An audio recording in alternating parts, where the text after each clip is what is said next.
बस करना ये है कि खूबसूरत मोड़ दे के छोड़ना है, हाथ में तेज़ाब की बोतल लेके नहीं। और आज की पीढ़ी का ये समझना बहुत ज़रूरी है कि छोड़ना भी अच्छे तरीके से हो सकता है। तो मैं उस बात पर आऊँ उससे पहले थोड़ा संक्षेप में समझा दूँ। मुझसे कुछ बच्चों ने पूछा इस बीच में कि जितना आसानी से आप बोल रहे हैं, क्या सच में इतना आसान होता है? कैसे छोड़ें उन चीज़ों को जो मन पर हावी हैं, उन इमोशंस के टर्मोइल को, उन इमोशंस की इंटेंसिटी को कैसे मैनेज करें? क्या सच में इतना आसान होता है? आसान तो नहीं होता है। मेरी उम्र में आसान है, आपकी उम्र में आसान नहीं होता है। मेरी उम्र में क्यों आसान है? क्योंकि ये सारा खेल हार्मोन्स का है, ये सारा खेल केमिस्ट्री का है। हम सब दरअसल बहुत सारे केमिकल्स, जिनमें से कुछ का नाम हार्मोन्स हैं, उन केमिकल्स और हार्मोन्स के बहुत सारे इंटरेक्शंस के रिजल्ट हैं।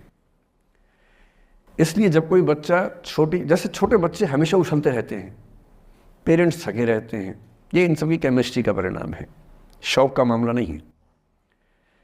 आपकी उम्र जो होती है, किशोरावस्था और युवावस्था की शुरुआती उम्र, मैं मान के चल रहा हूँ कि आप सब लोग 17 से 22-23 के बीच के लोग हैं, बच्चे हैं। कुछ तो अभी शादी भी नहीं कर सकते होंगे, वो वाले होंगे ना। लड़के तो नहीं कर सकते होंगे भी, 21 के कहाँ हुए होंगे। तो वो वाली उम्र आप लोगों की है। इस उम्र में इमोशंस का टर्मोइल, इस उम्र में इमोशंस का बिखराव इतना ज़्यादा होता है कि संभालना बड़ा मुश्किल होता है। जैसे जैसे आप मैच्योर होंगे, बड़े होंगे, बूढ़े होंगे, बूढ़े और मैच्योर काफ़ी हद तक समानार्थक शब्द होते हैं। बूढ़ा आदमी आमतौर पर मैच्योर हो ही जाता है, और जो मैच्योर हो जाता है उसको लोग बुढ़ा ही बोलते हैं, चाहे वो दोस्त हो आपका। तो मैच्योर होने के बाद मैच्योरिटी के कई लक्षण हैं, 10-20 लक्षण। उनमें से एक ये है कि आपके इमोशंस में इंटेंसिटी उतनी नहीं रह जाती जितनी बचपन में होती है। मसलन कोई आपका दोस्त आपसे कुछ खराब कह दे, आप 3-4 घंटे बेचैन रहेंगे, बार बार मैसेज टाइप करेंगे, फिर डिलीट करेंगे, फिर टाइप डिलीट, वो भी टाइप डिलीट चल रहा है। एक दिन हो गया बात हुए, ना वो पढ़ पा रहे हैं ना आप पढ़ पा रहे हैं, बेचैनी चरम पे है। अब इतना ही मामला है, नाक का सवाल है कि पहले कौन झुकेगा। सारे संबंधों में स्तर इसी बात से तय होता है कि पहले कौन झुकेगा, और जो एक आध बार झुक गया वो जिंदगी भर झुकता है उसके बाद। इससे लोग शुरू में बहुत केयरफुल होते हैं कि झुकना नहीं है। 3-4 ज्ञानी पीछे बैठे ही होते हैं कि नहीं, झुकना नहीं है, वो झुकेगा, वो झुकेगी, तू क्यों झुकेगा। इन ज्ञानियों से बचना बहुत ज़रूरी है, ज़िंदगी जहर बना देंगे आपकी।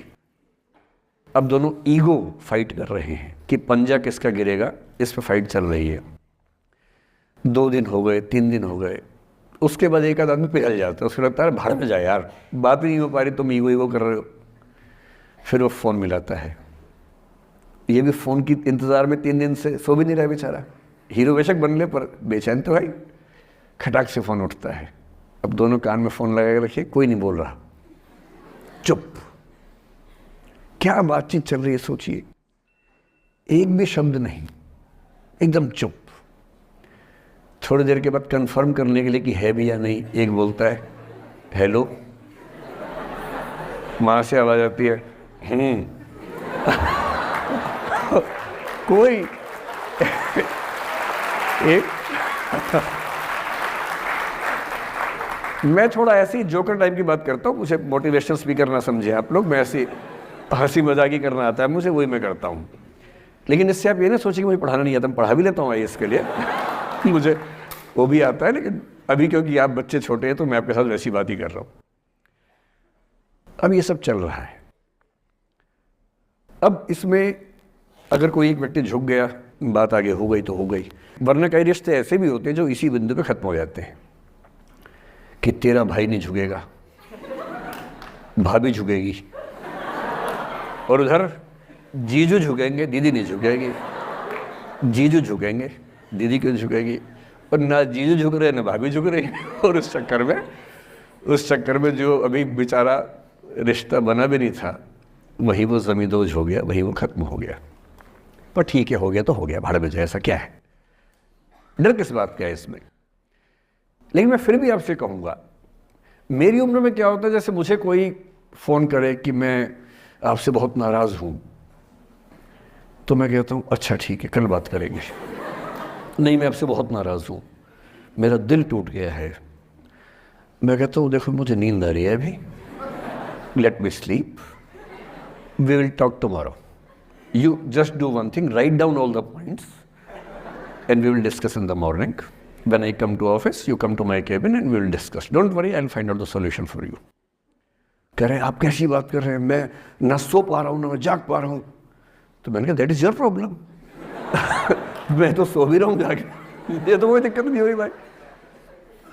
तो मैं तो ऐसा हो चुका हूँ कि दुनिया में कुछ भी हो जाए मुझे टाइम पे नींद आ जाती है, कुछ भी हो जाए। मतलब एक आध, अब जैसे मेरी माता जी की मृत्यु हुई तो मुझे नींद नहीं आई कुछ दिनों तक, ठीक बात है, नहीं आनी चाहिए उस समय, तब भी आ गई तो फिर इंसान और पत्थर में क्या अंतर बचा, सीधी सी बात है। But keeping aside those rare instances, कोई कुछ भी कर ले हमें तो बढ़िया नींद आती है।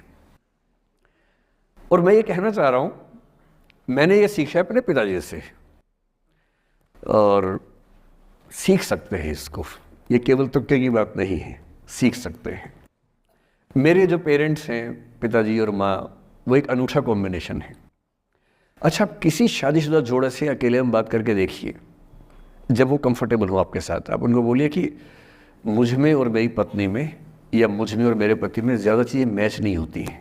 सीरियस होकर बोलना, मजाक के मूड में नहीं, सीरियस मुंह बना के बोलिए, थोड़ा भरोसे में लेके।